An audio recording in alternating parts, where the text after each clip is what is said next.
Pilipinas, magandang araw po sa inyo, Luzon, Visayas at Mindanao, sa mga ka-coffee natin na nakikinig. Nasaan man po kayong panig ng daigdig, Alan Peter Cayetano, nagsalita na si Senate President Pro Tempore.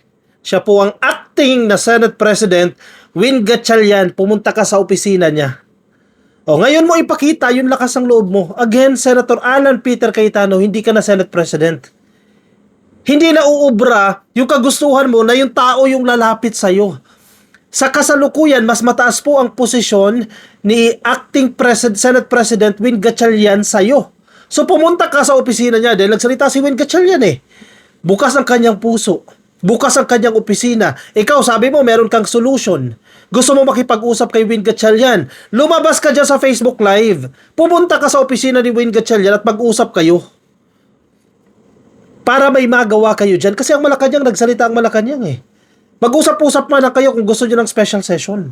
Yun ang kailangan natin ka-coffee special session para makapaghalal na. Kung si Win Gatchalian ba talaga yung itatalaga nila bilang Senate President, then be it. At kailangan gawin niya sa special session kasi naka-adjourn ng Senado eh. Sinidi eh. Kailan pa babalik yan? July 27 pa. Napakarami pong dapat gawin. Isa pa, yung issue ng pagiging presiding officer sa impeachment trial ni Sara Duterte. May magaganap na po na pre-trial pre-trial sa June 18. Sinong tatay yung presiding officer dyan? Hindi naman pwede si Alan Peter Cayetano kasi tanggal na siya dyan. Anong kailangan dyan? Mag-oath ulit. Si Win Gatchalian mag-oath siya ulit bilang isang presiding officer ng impeachment trial. Ngayon, lumulutang yung pangalan ni Kiko Pangilinan. Okay na rin yan. Di hamak na better si Kiko Pangilinan, wag lang itong si Alan Peter Cayetano. Kasi alam mo naman si Alan Peter Cayetano, yung bias niyan. Sabi niya, dalawa yung Senado. Correct, dalawa yung Senado. Yung Senado ng Sambayan ng Pilipino at Senado ng mga Duterte. At si Alan Peter Cayetano ay parte ng Senado ng mga Duterte. So, paano siya tatayo sa impeachment trial ni Sara Duterte bilang presiding officer? Kung siya nga ay Senado ng mga Duterte. Di ba? Malinaw na malinaw yan. Kaya dito tayo kay Win Gatchalian. Kung out of delicadeza, hindi tatanggapin ni Win Gatchalian yan, okay, kay Kiko Pangilinan tayo. Para umusad dyan. Kasi wala nangyayari dyan, ka-coffee. Sa totoo lang. Walang nangyayari sa Senado, nakakatawa. Kahapon lang kahapon ba ito isang araw dalawa sila nag-issue ng memo. Si Senate President Pro Tempore, yung kanyang memo, work from home, yung mga empleyado ng Senado. Ito naman si nagpapanggap na si Alan Peter Cayetano, kailangan pumasok kasi paghahandaan yung Independence Day. Diyos mio, Marimar. Yung mga tao mismo dyan sa Senado, gulong-gulo na sa ginagawa ninyo. Mag-usap kayo. O magpakumbaba ka. Alan Peter Cayetano, mas matanda ka naman. And hindi naman ikaw yung Senate President. Pumunta ka sa opisina ni Win Gatchalian. Mag-usap kayo. Hindi na to para sa sarili ninyo. Hindi na para sa side o majority or minority na ipinaglalaban ninyo. Para sa taong bayan na ito. Lugi na po ang taong bayan sa ginagawa ninyo dyan sa Senado. Yung gastos lang everyday, napakalaki na po niyan. Headline ng bilyonaryo. Sana mabasa ito ni Alan Peter Cayetano, Gatchalian open to talks with Cayetano over conflicting directives. Kasi nag-live na naman to si Cayetano, di ba? Sabi niya, willing siya makipag-usap, I will offer a solution. Ayan na, pinapapunta ka na sa kwarto niya. O baka naman gusto mo si Win Gatchalian pa pumunta sa'yo sa Facebook Live mo, doon kayo mag-usap. Walang ganun, Mars. Irespeto mo yung mas mataas sa'yo. Diyan sa Senado, kung sa labas, wala tayong pakialam kung anong gawin ninyo dyan. Pero yung institusyon ninyo, igalang ninyo. Acting Senate President Sherwin Gatchalian, ngayong araw po, Miyerkules, said he was open to dialogue with Senator Alan Peter Cayetano as both camps continued issuing conflicting directives to Senate personnel amid the unresolved leadership dispute. Yun na nga sinasabi ko sa inyo kanina litong na ang mga taga-Senado kung ano ang gagawin. Bukas yung aking tanggapan, so my doors are open. My heart is open, Gatchalian said in an online press briefing. Gatchalian, however, pointed to what called functioning administrative authority over Senate operations. Sige, okay. Galing din tayo sa gobyerno, ka-coffee, Kapag halimbawa nagpapalit ng liderato, kasi yung tawag niyan, yung pipirma sa mga sahod ninyo, sa mga payable, sa mga bayarin. Kinakailangan nare-recognize yan ng bangko. Usually po, ang government agencies, ang bangko po niyan, Land Bank of the Philippines. Halimbawa po, ang payroll, sige, napakarami pong pinapasahod ng Senado. Kung walang signatory, kung hindi kinikilala ng Land Bank yung pirma na yan, o kung hindi pa nakarehistro yung pirma, in this case, halimbawa, ni Win Gatchalian, hindi po marirelease ang sahod. Yung mga binabayaran po nila, halimbawa, yung mga pagkain dyan, yung catering, yung billing po nila, yung mga ini-issuean nila ng cheque, kinakailangan po recognize yung pirma. Kung sino man yung head of agency, in this case, si Win Gatchalian po yung duly recognized. And patunay dito yung pag-acknowledge ng Land Bank of the Philippines sa kanyang pirma.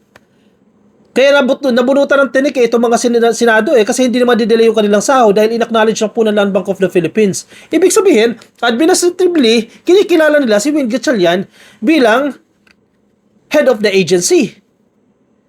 Ang pinakamataas sa Senado, hindi si Alan Peter Cayetano. Kasi again, tulad ng sinasabi ko sa inyo, kinakailangan iparehistro yung mga pirma na yan.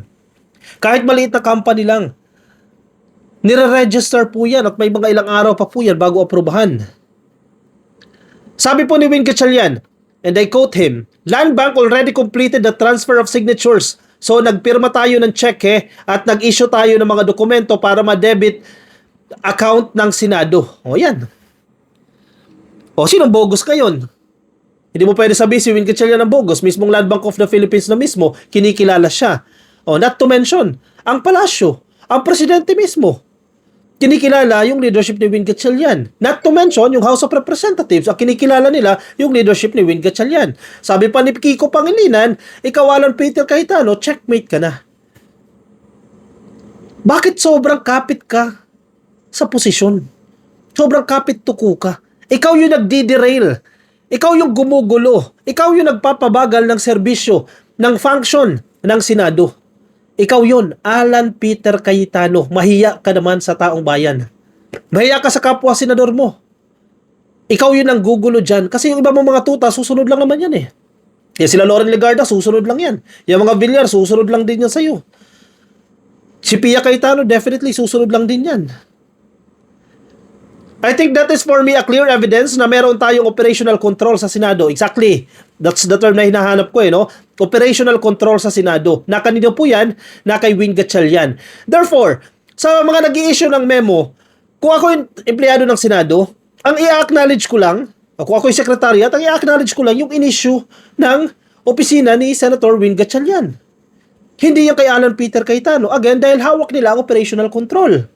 Ang kapal lang na mukha ni Cayetano na nag-issue na nga ng memo, si Win Gatchalian na work from home kayo during this period, maya-maya nag-issue din siya ng memo na kinakailangan nyo pumasok.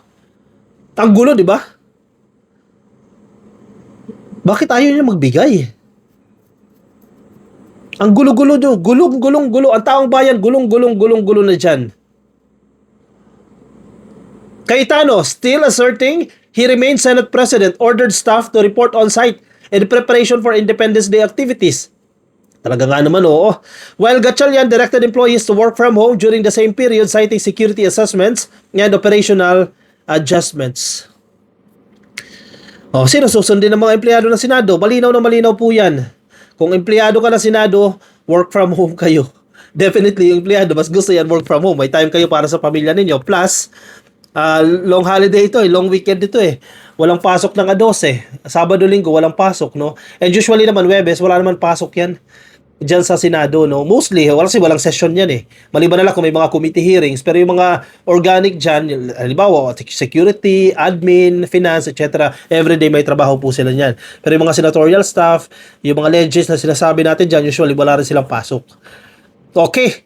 Ayan na, Alan Peter Cayetano, ang hamon namin sa'yo, no? Para matapos na ito once and for all.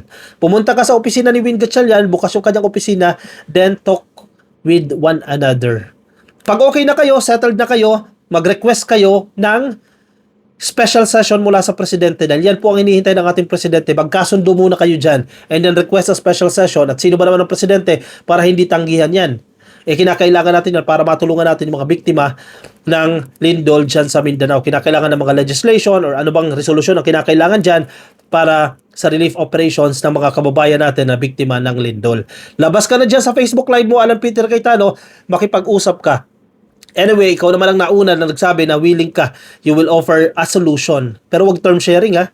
Kasi nabalitaan natin, ang gusto pala ni Alan Peter Cayetano, term sharing eh.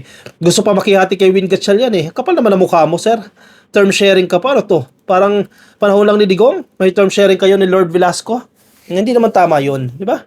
Anyway, komento po ang inyong opinion, reaction dyan sa comment section para mabasa po na iba natin mga ka-coffee. Para sa Facebook, please like and follow, YouTube subscribe, TikTok subscribe. I'll see you in the next video. Mamaya, salamat PBBM Podcast. Alas 6 po yan kasama si Yayam at si Palarista. Bye-bye.